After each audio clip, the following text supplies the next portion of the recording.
Kembali dalam Metro hari ini bersama saya, Robert Haryanto. Menteri Kelautan dan Perikanan Susi Pujiastuti mengatakan tidak peduli dengan protes pemerintah Tiongkok atas penembakan dan penangkapan kapal ikan berlambang negara Tiongkok pada Jumat lalu di perairan Natuna, Kepulauan Riau.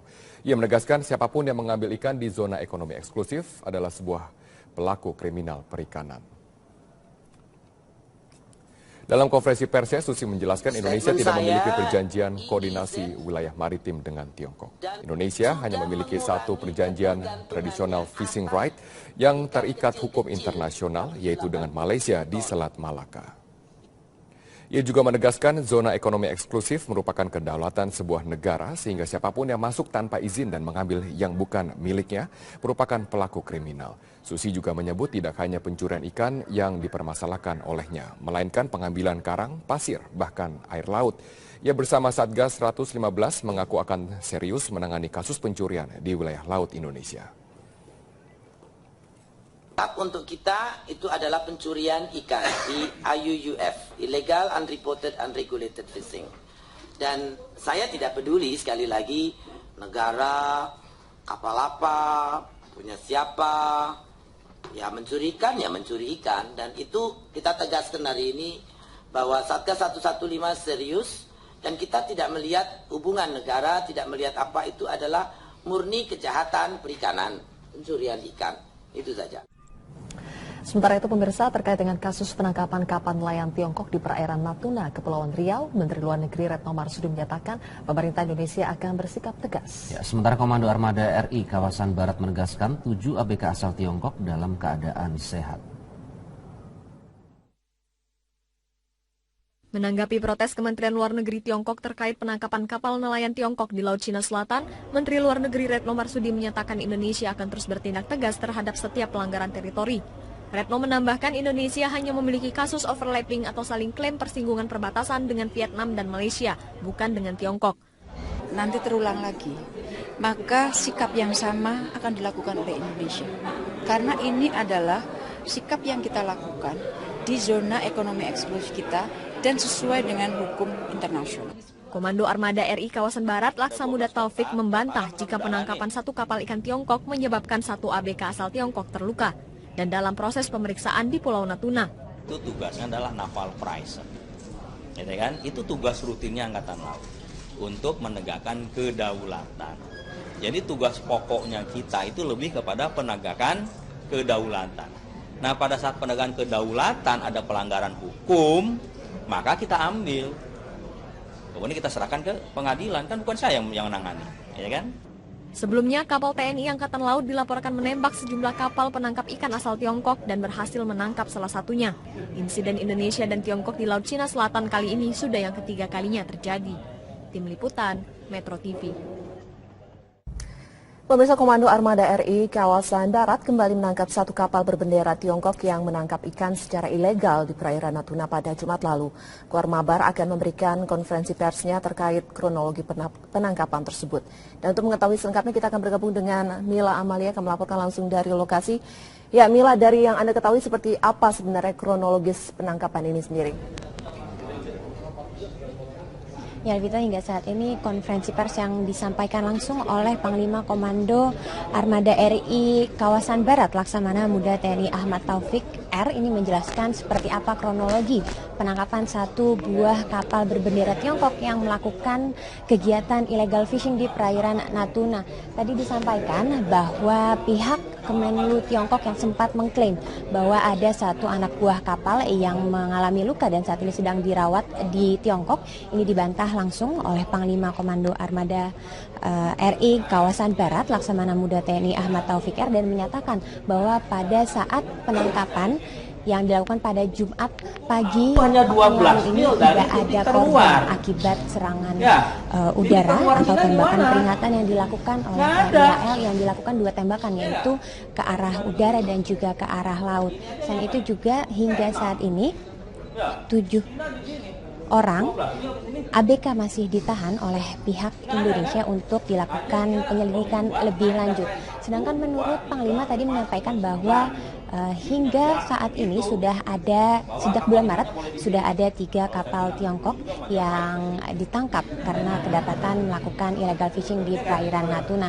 Dan salah satu solusi yang bisa dilakukan untuk mengurangi kegiatan illegal fishing di daerah yang saat ini memang masih terjadi sengketa antara Indonesia dan juga negara-negara lainnya adalah menyelesaikan masalah kepemilikan dari perairan yang berada di sekitar Kepulauan Natuna ini, karena memang perairan Natuna ini menjadi daerah terdepan Indonesia dan ini tentunya pihak TNI AL akan terus melakukan peringatan-peringatan bila kedapatan atau terdapat kapal-kapal milik negara lain yang melakukan tindakan illegal fishing di perairan tersebut sebagai bentuk untuk menjaga kedaulatan negara. Selain itu juga tadi Panglima menyampaikan bahwa Indonesia sebenarnya memiliki dasar yang kuat untuk melakukan penangkapan terhadap kapal-kapal ikan asing yang melakukan illegal fishing di perairan Natuna, karena memang berdasarkan hukum internasional UNCLOS 1982 ini menyatakan bahwa zona ekonomi ini dimiliki atau tidak boleh terjadinya adanya illegal fishing. Dan itu juga semua negara berkepentingan dengan keamanan laut Selat Malaka. Kalau tidak aman, pasti mereka akan datang untuk mengamankan kepentingannya dia. Nah, tentunya itu akan berdampak terhadap kedaulatan kita kan. Makanya saya gelar operasi di sana. Sekarang sudah nggak ada lagi kejadian-kejadian sehingga sudah aman, gitu kan. Itulah tugas-tugas Armabar seperti itu.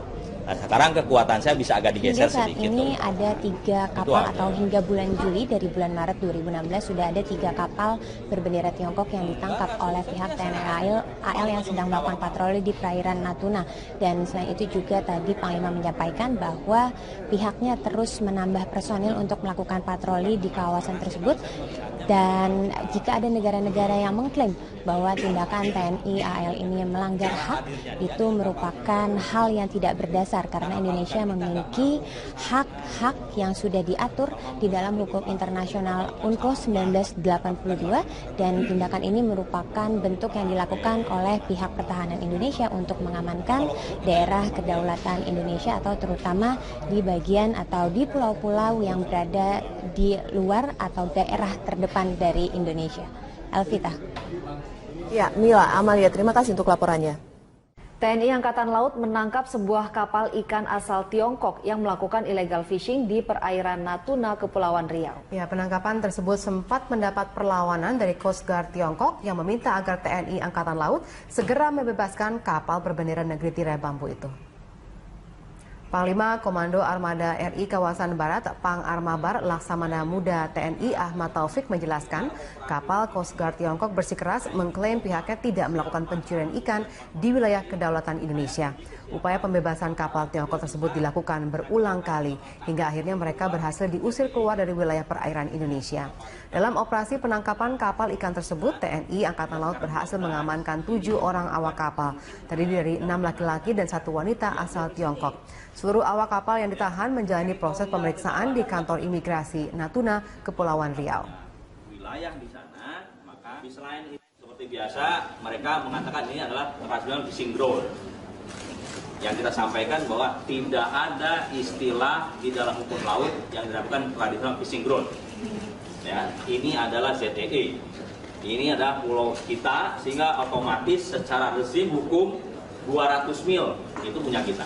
Ini sekarang sudah di dalam. Kemudian begitu kita sampaikan dengan permasalahan. Di sela konferensi kelautan PBB di New York, Amerika Serikat, Menteri Kelautan dan Perikanan Susi Pujiastuti menyampaikan gagasan hak lautan atau ocean rights sebagai basis pembentukan institusi di level internasional. Susi menyatakan laut mencakup 71% bumi sehingga sudah seharusnya memiliki hak dan perlindungan atau ocean rights seperti halnya human rights atau hak asasi manusia. Tugas untuk melindungi ini membutuhkan pendekatan internasional dan tidak bisa dilakukan hanya oleh satu negara sehingga dibutuhkan institusi tersendiri. Institusi ini nantinya akan mengawasi kehidupan bawah laut demi menjaga keberlanjutan laut dan melawan pencurian ikan atau undang-undang atau illegal fishing.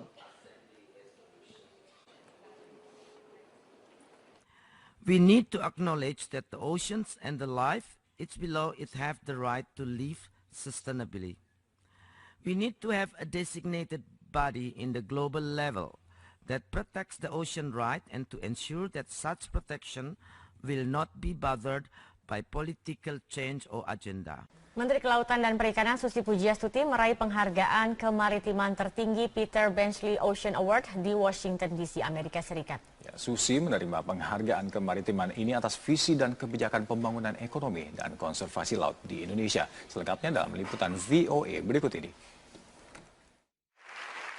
Gemuruh tepuk tangan mengiringi penganugerahan Peter Benchley Ocean Award kepada Menteri Kelautan dan Perikanan RI Susi Pujiastuti di Auditorium Museum Smithsonian, Washington DC. I will dedicate this award for the continuing protecting and make sure that the ocean is there with all the fish for our next generation, for our grandchildren, for our great-grandchildren, and for the world.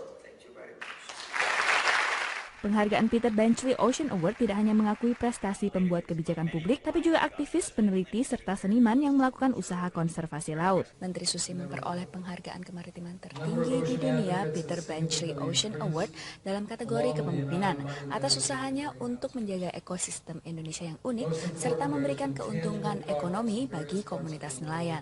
Ditemui pada simposium sebelum malam penganugerahan, Menteri Susi menganggap penghargaan ini sebagai bentuk afirmasi kebijakan yang selama ini telah dijalankannya. Meyakinkan saya bahwa apa yang kita lakukan sudah benar. Apalagi secara parameter ekonomi seperti saya jelaskan kan juga luar biasa. Dalam paparannya, Menteri Susi menyampaikan cadangan ikan yang meningkat pesat dari 6,5 juta ton pada tahun 2014 menjadi 9,9 juta ton. Menurutnya ini tak lepas dari dukungan Presiden khususnya terkait penanganan pencurian ikan. Kadang mungkin harus ada compromising, tapi itu yang tidak boleh dilakukan. Hanya kadang-kadang tekanan politik mengharuskan seseorang untuk berkompromi. Tetapi saya harapkan ini tidak akan pernah terjadi. Pak Jokowi sangat mengerti bahwa polisi ini sangat baik. Selain itu juga kerjasama internasional. Laut kita juga tergantung dengan laut sekelilingnya. Kalau kita bergerak bersama-sama, kesehatan laut, kekayaan laut, supaya terus ada ikannya dan banyak, bisa terus ditangkap dan dinikmatin oleh orang Indonesia. Dan saya pikir itu yang harus kita lakukan bersama-sama dunia, bukan cuma sendirian. Kementerian Kelautan dan Perikanan akan berpartisipasi sebagai penyelenggara side event saat konferensi kelautan PBB